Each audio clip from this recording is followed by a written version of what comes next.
Então, pessoal, o negócio hoje vai ser o seguinte: o que a gente vai estar fazendo? A gente vai estar, vou estar mostrando para vocês a minha carteira de investimentos. Tenho investido aí já faz algum tempo, né? Já invisto, né, em bolsa faz mais de um ano já que eu comecei a investir, né? Tenho esses pequenos conhecimentos. Não sou expert, mas a ideia é o quê? Que a gente aprenda junto, né? Que a gente descubra o mundo dos investimentos cada vez com mais intensidade aí, cada vez mais juntos. Então, vou estar mostrando para vocês a estratégia que eu vou estar usando. Todos os vídeos que eu postar para vocês aqui no canal não vai ser recomendação nem de compra nem de venda, mas é meu ponto de vista, né? E tenho pensado bastante sobre isso aí em relação a investimento, beleza? Então vou estar mostrando para vocês aqui, espero que vocês gostem, né? Essa aqui é a minha carteira principal, né, que eu uso para vocês. Atingir aí o patrimônio de 10 mil investidos, né? Hoje tem mais um pequeno aporte aí. E já vou mostrar para vocês, pessoal, que minha estratégia, desculpa o barulho aí, é relativamente simples. Mas como assim, Anderson? Como assim simples? Pessoal, eu trabalho, né, como CLT, né, e também trabalho aí como autônomo. Faço Uber às vezes, né, vendo PC, então dou meu 320% aí para poder tentar aí conseguir um pouco mais de dinheiro, né? Em geral, meu patrimônio, né? Então, pessoal, meu patrimônio aí, eu comecei a reinvestir, né, investir novo no mês 6, né, no mês 6 desse ano. Ou seja, no mês 6 de 2025 aí, vocês podem ver, eu comecei com R$ 75, entendeu? Então, o importante que vocês vão perceber, que o importante é começar, você começar a investir, é um dos pontos mais importantes, né? E vocês vão perceber lá na frente que é o seguinte, aí a gente vai aumentando, né? Fala, pô, mas você perdeu o patrimônio aí já no mês 7, você começou a investir, já investiu R$ 2.000, é um patrimônio relevante. Nem todo mundo tem R$ 2.000 para começar a investir. E, pessoal, o meu salário, eu trabalho ainda no mercado, eu trabalho em mercado. Porém, como falei, eu trabalho de Uber por fora, né? Então, faço outras coisas para ganhar dinheiro e assim você vai conseguindo, cara. E aí, no mês 8 já ganhei um pouquinho, né? A bolsa já se valorizou um pouco. Então, fui ganhando essa valorização aí e tem subido desde então. Mas essa ganho de capital aqui, pessoal, é a valorização, né? Mas eu não me importo tanto com esse ganho de capital. Por quê? Porque essa variação aí, ela evolui muito. O meu foco é renda mensal. Na verdade, nem renda mensal por agora, né? Minha estratégia, sim, é um pouco de renda mensal, mas é valorização a longo prazo, né? É ganhar valor realmente a longo prazo. Então, essa variação que ela vai acontecer, eu prefiro realmente que meu ganho de capital esteja um pouco negativo, se for com ponto de estratégia, para quê? Para conseguir comprar as coisas mais barato. E é esse minha principal estratégia no momento. Conseguir sim renda passiva no momento. Porém, de investir somente em fundo imobiliário, somente em ações, somente em cripto, eu invisto naquilo que a bolsa estiver mais barata ou naquele que está em maior margem de oportunidade. Como eu não tenho muito dinheiro para investir, vocês vão perceber aí nos meus lançamentos, vou mostrar para vocês, que eu invisto quase todos os dias. Pô, você tem dinheiro todos os dias? Não, não tenho. Mas tem vezes que eu invisto mesmo sem ter dinheiro e não pago nada. Não pago nada. Vou mostrar para vocês que eu não pago nada. Porém, pela oportunidade que eu tenho de quê? De estar sempre investindo, sempre vendo aí, então, às vezes eu invisto 300, 200, R$ 500 sem ter o dinheiro. Eu vou mostrar isso para vocês como isso acontece. Talvez não dê tempo nesse vídeo, mas se você ficar até o final e se inscrever no canal, a proposta é deixa o like aí, que vai ter várias estratégias de você... Se um cara quer desenrolar, você quer desenrolado, você vai conseguir estar investindo, e isso aí vai te ajudar bastante. Vamos lá? Então, qual que é a minha estratégia aqui, pessoal? Até o momento, eu tô com 47% da minha carteira em fundo imobiliário, 39% em ações e 13% em cripto. A gente fala, pô, mas não é muito arriscado, você tá com mais de 10% em cripto. Pessoal, eu tô só começando, entendeu? Um dia eu vou bater 1 milhão aí, né? 100 mil, minha meta aí tá atingir os 100 mil, já consegui bater os 10, né? Cheguei lá, parabéns aí pra mim. Mas a ideia já é começar a chegar a 100 mil. R$ 1.300 não é quase nada, entendeu? A vista de 100 mil reais aí, de 1 milhão, não é quase nada. Então, eu realmente vou desbalancear minha carteira de propósito em alguns momentos para abraçar as oportunidades do mercado. Por exemplo, vocês podem ver aqui embaixo na carteira de ações está o Banco do Brasil. Eu comecei, pessoal, aqui no mês 7, se a gente puder observar aqui, não vai poder ver, né, as coisas, vou ver os lançamentos. Eu comecei ali comprando principalmente aí, se eu pesquisar aqui, ó, renda variável BBAS3, Banco do Brasil. Se eu ver todos os meus lançamentos, se eu ver pela data de lançamento aqui, a última eu comprei em 21/10, comprei uma ação, comprei quatro aqui no dia 21/10, comprei a 10,42 para baixar meu preço médio, mas eu comecei a comprar Comecei a comprar aqui, ó. Comprei 7, né, a 22,40 no mês 7, entendeu? Então, assim, foi caindo pra caramba, bateu R$ 18, não dei uma pesquisada mais aí, não comprei 18, meu preço mínimo, se a gente parar pra observar aqui, ó, 22,40, fui caindo, fui comprando, ó, foi caindo, fui comprando, foi caindo, fui comprando, foi caindo, fui comprando, 21 comprei. Meu preço mínimo foi R$ 20, não, R$ 20 aqui, 19,84, 19,70. Ah, comprei uma cota a 18,73, foi o meu preço mínimo aqui, né? E aí eu já tava com 34 cotas, se for observando. Então, vai caindo, eu vou comprando. Então, é uma estratégia que eu vou adquirindo aí. Então, não tem problema em desbalancear a carteira, porque eu não tô comprando para agora. Você vê que aqui tive algumas vendas, né? Fiz algumas vendas aí também para comprar outras coisas. Mas tirei e depois investi de novo. Ações caíram pra caramba, tá em oportunidade? Opa, minha carteira tava mais de 50, 70% de ações. Aí depois, o imobiliário deu uma caída ali, um pouquinho, né? Revoltou um pouco o preço. Pra caramba fundo imobiliário, porque minha meta é atingir 50, R$ 60 por mês de dividendo todo mês para estar reinvestindo. E aí, beleza. Então, vocês vão ver aqui em cripto, em lançamento, cripto, ó, Bitcoin caiu pra caramba agora, né? Bateu 85, bateu 81 mil dólares. Se a gente olhar aqui, ó, em cripto, então comecei o quê? Comecei a comprar Bitcoin. Não tinha nada. Bitcoin, quando eu tava lá comprando ações, estava 115 mil dólares. Caiu para 80, meu irmão. Comecei a encher a mão de Bitcoin. Peguei até um valor, né, de saldo, nem tinha dinheiro, aí onde eu falo ponto, nem tinha dinheiro. Porém, o Banco Santander e os demais, eles dão a possibilidade de você fazer o quê? De você ir lá e, e conseguir, né, você conseguir usar o saldo negativo e você investir esse valor, né? E você investir esse valor. Então, o que que eu fiz? Eu fui lá, peguei 500, entendeu? Acho que eu paguei R$ 2 só de IOF. Quando você fica 10 dias, você não paga o imposto, você só paga o IOF ali, né? Não paga juros recorrentes. E coloquei ali, né, a última vez, R$ 200 em XRP, que também caiu, e botei 300 vezes Bitcoin. E aí já tô até caindo, né? Se a gente olhar um pouco de Bitcoin, tô até caindo. E vou fazer de novo, provavelmente. Mas, pô, uma subidinha de 1%, meio por cento, já paga esses R$ 2 que eu coloquei ali, né? Então fiquei negativo, trabalhei um pouco e paguei esse valor. Então vamos lá. Então basicamente aí minha carteira, se vocês observarem, é isso aí. Banco do Brasil, VEG, que caiu pra caramba, eu fui comprando aos pouquinhos também, né? Petro também, tá 15% da carteira de ações. Fiz um fundo imobiliário, concentração aí, né, em GGRC, depois CPTS, né, o TIGA, RTR, POD aqui também. Vou estar fazendo análise aí, pessoal, com vocês também de fundo imobiliário, de ações, tá? Tá trazendo para vocês meu ponto de vista. Meus proventos aqui vem crescendo aos pouquinhos, né? 75 centavos, 12, depois 23, 20, 25, R$ 20,20. O último mês eu recebi R$ 50,12. Boa parte de fundo imobiliário aí, só que ações também pagaram e já estou aqui já para receber 46,81, né? Então acredito que esse mês de dezembro também eu consigo um pouco mais aí. Carteira de ações, né? Preço médio do Banco do Brasil aqui, parei um pouco, né? Estou querendo, acredito que vai cair um pouco mais, por mais que o mercado já tenha precificado a queda de Banco do Brasil, mas eu estou esperando uma margem melhor aí, porque se cair eu compro. Como eu falei, se cair eu dou um jeito, me viro, compro aí Banco do Brasil, nem que fique aí com minha 15% da carteira, né? Algum tempo eu vou diluindo isso aí. Minha meta era 100, tô com 51, tô com 50%, né? Petrobras também caiu pra caramba. Eu aproveitei, comprei até um ponto que eu tinha comprado. Comecei comprando Petro 3. Só que na minha mente, falei, pô, mano, vou comprar Petro 3, né?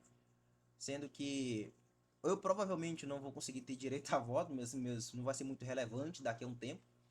E é uma estatal, então faz mais sentido empresas estatais, pelo menos do meu ponto de vista, investir com o final 4. Por mais que o Banco do Brasil seja estatal, mas não tem final 4, tá? Só tem a final 3. Então por isso que você compra a final 3. Mas empresas estatais eu vejo mais sentido estar comprando final 4 em vez de final 3, que dê mais preferência por dividendos. VEG, comprei também, deu uma valorização bacana de 19%. Isso é um dos pontos importantes, pessoal. Às vezes, o ponto de você estar começando uma carteira e você diversificar, né? Você diversificar logo de começo, tem dois pontos. O ponto A, positivo, né? Ponto positivo é, você já começa a carteira diversificada, você já dilui o risco ali, e você depois só vai reaportando e rebalanceando essa carteira. Você pode fazer isso depois, se você já reavaliou os ativos, você fala, poxa, já escolhi meus ativos, eu quero esses ativos, né? Faz sentido na minha carteira e você só vai comprando. Isso é um ponto muito bom. Porém, você não tem que se sentir obrigado a comprar esses ativos só porque eles têm que estar na sua carteira em algum momento. Que se poder ver aqui, eu não tenho setor de elétrica no momento. Eu tinha CEMIG, porém eu vi que não fazia sentido ter ela na carteira, então eu vendi a CEMIG e comprei outras ações aí. Sanepar, eu já tinha um pouco a mais, tinha Sanepar 3, vendi Sanepar 3 e comprei Sanepar 4, tá? Vendi a 7,80, tá? Quase R$ 8. Ganhei uma valorização aí, vendi, comprei tudo isso Sanepar 4, né? E comprei, vendi na alta e comprei na baixa. Então, às vezes dá para fazer isso aí. Não recomendo, né? Mas às vezes dá para fazer isso. Ganhando a valorização aí também, pagando dividendo relevante. Meu ideal custo aí tá 6,46, né? Klabin, pessoal. Klabin é outro ponto ali que eu tô falando pra vocês. Eu comecei a comprar Klabin a R$ 4 praticamente. Comprei Klabin 3. Aqui vocês podem ver que eu tenho Klabin 3 e 4. Opa, comprei Klabin 3 e 4. Por quê? Comecei a comprar Klabin 3, aí eu vi que a Klabin 4 tava pagando a mesma coisa de dividendos. Pra mim faz mais sentido estar comprando KLBN 4. E aí eu comecei a comprar Klabin 4. Quis baixar um pouco meu preço médio de Klabin 3, porque às vezes lá o preço tá muito igual, muito semelhante, 1 centavo de diferença, 2 centavos de diferença. Aí eu tô baixando o preço médio em Klabin 3, só que provavelmente quando dá valorização eu vou vender Klabin 3 e vou colocar tudo em Klabin 4, outra empresa ou outro fundo imobiliário. Então, Klabin 3 aqui, mas vai sair no momento. FIC 3, eu descobri FIC 3 ali no preço de 3,70 e pouco, não comprei, subiu. Vamos dar uma olhada aqui rapidinho. Descobri FIC 3 aqui, ó. Deixa eu tirar. Eu gosto de ver, pessoal, a cotação padrão, né? Sem pagamento de dividendos. Eu descobri FIC mais ou menos aqui. Aqui assim. Só que ela já tinha subido. Eu falei, pô, vai dar uma caída, vai dar uma queda. Não entendi direito os fundamentos da empresa, né? Não avaliei a empresa completamente. Então ela teve essa valorização de quase 44%, praticamente 1,73 por ação. Mas mesmo assim, não quis ficar de fora, né? Fui comprando aí aos pouquinhos, porque acredito que essa empresa vai valorizar bastante lá na frente. Depois a gente pode trazer umas avaliações aí. Já deixa nos comentários, né? Fundos imobiliários e ações, se vocês querem que eu faça uma avaliação, né, pessoal? Banco do Bradesco também tenho comprado. BR Parques a mesma coisa. Eu tinha BR Parques na minha carteira antiga, vendi, né? Isso é um dos pontos importantes. Eu tinha mais de 7 mil investidos. Hoje era para estar com quase 20, 30 mil investidos se eu não tivesse parado um pouco. Mas eu não perdi, rapaziada. Eu não perdi dinheiro. Vocês vão entender lá na frente. Comecei a investir, fiz já um pouco depois. E aí é onde eu faço a minha estratégia que eu falo para vocês. Duas estratégias. Eu compro próximo à data com, né, que é a data com direito de pagamento de dividendo, e compro, pessoal, conforme ele vai caindo também. E vejo as oportunidades. Vamos, por exemplo, aí o GGRC. É um fundo aí, né, de galpão logístico industrial. Vocês podem ver que está pagando mais ou menos 13% ao ano, pagando esse preço aí de 9,90, beleza? E aí é o seguinte, então, minha margem lá pequena, se ele cai, então tem um meu preço teto. Vamos supor que meu preço teto é R$ 10. Abaixo de R$ 10, então eu começo a comprar. Então eu vou lá, né? Eu invisto muito pela Rico, plataforma Rico. Aí a cotação tá 9,90. Vou lá, colocar 9,88. Se der, beleza, comprou, top. Aí eu tenho 3 dias para efetuar esse pagamento. Eu vou trazer um videozinho para vocês, né, sobre isso aí. E aí vocês possam pagar 3 dias sem juros. Então, mas daqui a 3 dias eu tenho que pagar esse valor. Senão eu pago R$ 10 ao dia aí, mano. Ao dia. Se eu de ficar negativo lá. Mas pago certinho. Então, me dá essa oportunidade de querer, de poder investir e encarar isso como uma dívida. Aí eu tenho que pagar, então eu acabo investindo. Isso é uma boa forma, que às vezes você não investe, porque você fala, pô, não tem dinheiro e tudo, mas você paga todo mundo, você paga cartão, você paga aluguel, você paga água, paga luz, paga fulano, paga ciclano, mas você nunca paga vocês. E você nunca encara isso como uma dívida. Então é uma forma boa que eu vejo de você encarar isso como uma dívida. CPTS, pessoal. Capitânia é o seguinte, pessoal. Pelo PVP dele que tá aqui, ó. Não gosto muito do CPTS. Não é que eu não gosto, porque eu não vou investir. Porque a minha estratégia é o seguinte. Não foco totalmente em dividendo, tá? Nos 12%. Não sou maluco por 12% ao mês. Porém, esse preço de 84, né, de PVP com desconto de 16% é realmente relevante. E o CPTS, ele tem quase virado um FOF. Né? Então, ele tem comprado muitos fundos imobiliários. Né? A marcação a mercado também tem batido bastante no CPTS. Então, por isso que ele deu aquela mergulhada ali. Né? Tomou alguns calotes também. Então, o CPTS não é que ele é um fundo totalmente ruim, só que ele é um fundo estratégico. Né? É um fundo muito estratégico aí que você vai estar realmente fazendo várias variações aí na sua cota, né? Vai estar fazendo várias negociações. e vai sofrer realmente marcação a mercado. Porém, ele tem feito algumas estratégias de fundo imobiliário que eu realmente gostei, né? E pelo fato de que eu tenho comprado? Por conta da Datacom dele. A Datacom do CPTS, se a gente olhar aqui, ó, é muito próximo do dia 12, tá? A Datacom dele é dia 12, ou seja, se eu comprar aí próximo do 12, mês, ainda recebo no mês de dezembro. Então é uma forma de eu investir no mês agora, né? No dia 5, vamos supor que recebe pagamento dia 5, quinto dia útil. Se você investir, no mesmo mês você ainda recebe. Você não precisa esperar para 1º de janeiro para você receber. Então esse é um dos pontos que às vezes eu tenho algumas fontes de renda que eu recebo no decorrer do mês. E eu pego, pô, vou colocar para receber nesse mês. Eu já invisto esse dividendo de novo, já põe em outro. Então, final de mês eu já começo a investir GRC, PORD, né? Esses fundos aí que pagam início de mês e vai finalizando o mês ali, eu vou investindo, né, em outros fundos tipo CPTE, Isaac, que vocês podem ver aqui embaixo. Então, eu já compro próximo à Datacom, que eu já recebo logo o dividendo também. Isso tem pontos bons, pontos ruins. Ponto bom, eu compro, já recebo, porém eu posso sofrer variações de cota, né? Vamos ver o exemplo aqui do VGHF. VGHF é outro fundo também. Gosto menos que o CPTS da Valora. Um dos fundos da Valora que eu gosto é apenas o Vigir, só que eu tenho achado ele meio caro. Não tenho comprado, eu vejo que outros fundos têm oportunidade também. Mas o VGHF, pessoal, ele tem sofrido muita marcação a mercado e é muito parecido com o CPTS. Então sua cota deu uma derretida legal aí por conta, né, caiu seu dividendo, caiu para 7 centavos, né, um dos menores dividendos da história aí do VGHF. Se a gente olhar aqui nos últimos 5 anos, né, nos últimos 5 anos tem pagado 10 centavos, 12 centavos, 14 centavos. 7 centavos ele pagou lá em 2021. Então, agora ele voltou a pagar 2.100 centavos. Porém, em fundos assim que você vê uma janela de oportunidade para você estar começando a investir, né? E talvez você ganhe a valorização aí dela e também um ganho de capital, né? De valorização e também receber os dividendos aí pelo menos de 1%. Porque se eu pagar R$ 7 e receber 7% é 1%. Beleza, por mais que caia aí, né? Se ele cair aí para R$ 6, né? Se ele cair a R$ 6 pagando o dividendo, né? Se ele cair para 6 centavos, ainda assim vai ser 10% mais ou menos ao mês.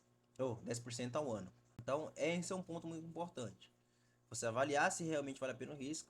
Porém, o VGHF não vai ficar na minha carteira durante muito tempo. Minha estratégia aqui é ganhar com a valorização um pouco e daqui a uns 6 meses, quem sabe tá vendendo ele aí, né? Não recomendo, mas é minha estratégia. Tenho que, né? Um dos fundos que eu tô gostando muito, que é o PORD, tem suas questões de que ele tem muito caixa, é um fundo mais paradão, um zagueirão de carteira. Ele tem um caixa muito alto e aí esse caixa não está realocado, o caixa parado está só rendendo CDI, tá pagando aí geralmente 10%, 10 centavos ao mês, mas é um fundo que eu não vejo um problema muito grande. O problema maior dele é que ele tem caixa. Entendeu? Ele tem caixa, 22% de caixa agora, que esse caixa não está realocado, não vendeu, né? Não está distribuído, tá parado. Em comparação a outros fundos aí que tem dívida muito grande, ele tem caixa. E o pessoal gosta que esse caixa esteja muito pequeno para poder o quê? Para esse dinheiro estar trabalhando e ter a rentabilidade ainda maior. Mas eu também não vejo problema, porque ele está muito descontado, está com 17%. Então, se ele tem caixa, se ele realocar, né, se ele fazer esse dinheiro trabalhar, vai ser bom das duas formas. Então, se ele está com esse desconto de 17%, porque tem muito caixa, né, pagando praticamente 14%, mano, tá pagando pra caramba. Então não é nem pela questão de pagar muito, como eu comentei, dividendo, pessoal, não é tudo. Vocês têm que entender isso. XF, fundo aí híbrido, né? Do modo de varejo também. Fundo de terras agrícolas. Fundo de CRI, título de valores imobiliários. Fundo de papel também aí, é RISAC. Paga muito dividendo. Né? Tem suas questões também. Paga 17% ao ano, tá com taxa de desconto de 93%. É um fundo mais arriscado aí. Né? KNSC, eu comecei a investir, tá com PVP aí de 0,98, né? Tô pensando em investir um pouco de KNSC, deixar um pouco mais a grande carteira, aumentar uma posição aí, pega umas 50 cotas aí de uma vez na pancada só, porque deu um desconto, KNSC, o fundo atrelado ao CDI e à inflação, então fica no meio termo aí. SPLG, Galpão Logístico, Gari 11, também é um bom fundo aí, também tem feito múltiplas estratégias, né? Tava com muita dívida que o pessoal falava, né? Muita dívida que estava realmente. Aí vendeu os imóveis, quitou uma parte da dívida e comprou mais imóveis aí também. Então tá se movimentando bastante o Gary 11. A questão é essa, que às vezes não tem dinheiro para investir muito. Aí eu fico aquela valorização aí e um pouquinho no final. E FGA é um dos poucos Fiagros que eu gosto, que eu realmente vou estar investindo, né, pessoal? Fiagro é um setor muito mais arriscado aí, né, no nosso setor, mas foi um dos primeiros que eu comprei 3 cotas e não comprei mais, deixei lá no canto paradão. E vamos uma parte de criptomoeda, tá caindo aqui um pouco Bitcoin, XRP e Solana. Eu vou estar investindo um pouco mais, rapaziada, em Solana, provavelmente vou estar fazendo isso aí. Tô vendo algumas oportunidades nela, né? E é muito importante que aqui, ó, pelo que eu percebi, o investidor 10, ele é um pouco desatualizado para questões de criptomoedas. Então, vamos supor assim, se eu quero ver realmente minha variação, eu pesquiso aí. E geralmente eu acompanho em dólar, né? Mas se eu pesquisar aqui, ó, se eu vir aqui pesquisar o Bitcoin, né? BTC hoje, real, né? BTC em valor real aí, ó. Tá com. Tá em torno de 485 mil reais. Aí aqui tá constando que tá com 466. Então, ou seja, tô com variação negativa um pouco maior. Ou seja, ainda tenho margem para comprar um pouco mais Bitcoin ainda mais barato, né? Se eu olhar aí, nesse dia ele ainda valorizou um pouco mais, né? Deu aquela queda legal ali. Então, eu sempre dou essa olhada aqui. Então, não vou só pela variação do investidor 10, que ela demora um pouco a atualizar. Sempre o dia anterior. Por exemplo, amanhã ele vai olhar o outro fechamento de hoje. E aí é a mesma coisa. Beleza? Então, minha estratégia passei mais ou menos para vocês, né? Tô gravando o vídeo aí apenas para mostrar um pouco meu patrimônio, incentivar vocês a investir também. Lembrando, a recomendação nem de compra nem de venda. Porém, eu acho que vai ser bacana mostrar toda a minha trajetória para vocês de investimento. Se eu puder te ajudar de alguma forma a investir, tirar dúvidas, né? Eu posso dizer isso aí, tanto em cripto. E propósito, vamos fazer o lançamento aqui, né? De Solana. Coloquei mais R$ 100 hoje em Solana. Eu vou vir aqui, ó. Aproveitar aqui para vocês. Coloquei mais 100 em Solana. Criptomoedas. Você vem aqui selecionar. Você procura Solana. Esse aqui. Beleza? Aí você vai ter que ter o print. Vou colocar na tela aí, pessoal. Vou colocar na tela para vocês. Os prints que eu uso para. Eu uso o fator de conversão. Então, você vai colocar o valor total, né? Quantas Solanas você conseguiu comprar. Não dá nenhuma, né? Então, vem aqui, ó. Coloca zero. Né? O zero já tá aí. Você vai colocar zero. Aí no meu caso é 6, 45, 13. 14, 45, 13. Aí quanto que tá custando a Solana? Qual que tá o preço médio, né? Qual que é o preço da Solana que tá custando no momento que você comprou? Então, uma Solana, nesse print aí, ó, dá pra ver também, ó, quanto que é o preço que você pagou. Então, uma Solana tá em 600, no meu caso aqui, 9, né? 9, 6, 9, 6, sim, de ser 86. E aqui, ao final, 16, vírgula, aqui, 16. Então, R$ 100 certinho. É o preço que eu paguei, né, nessa transação de Solana. Eu vim aqui, adicionar lançamento, data foi hoje. E já atualiza aqui um pouco o meu preço médio. Já diminuiu, tava 7%, foi para um pouco. Beleza? Então é isso aí, rapaziada. Espero que vocês gostem, né, do vídeo, esse tipo de vídeo aí pro canal. Se inscrevam também, né? A gente vai estar fazendo bastante coisa aí. Vou estar postando 2, 3 vídeos por semana. Avaliando o relatório também, né? Tirando dúvida de vocês. E aí a gente vai conversando. Então, fui, falou, aquele abraço aí. Tamo junto e é nóis!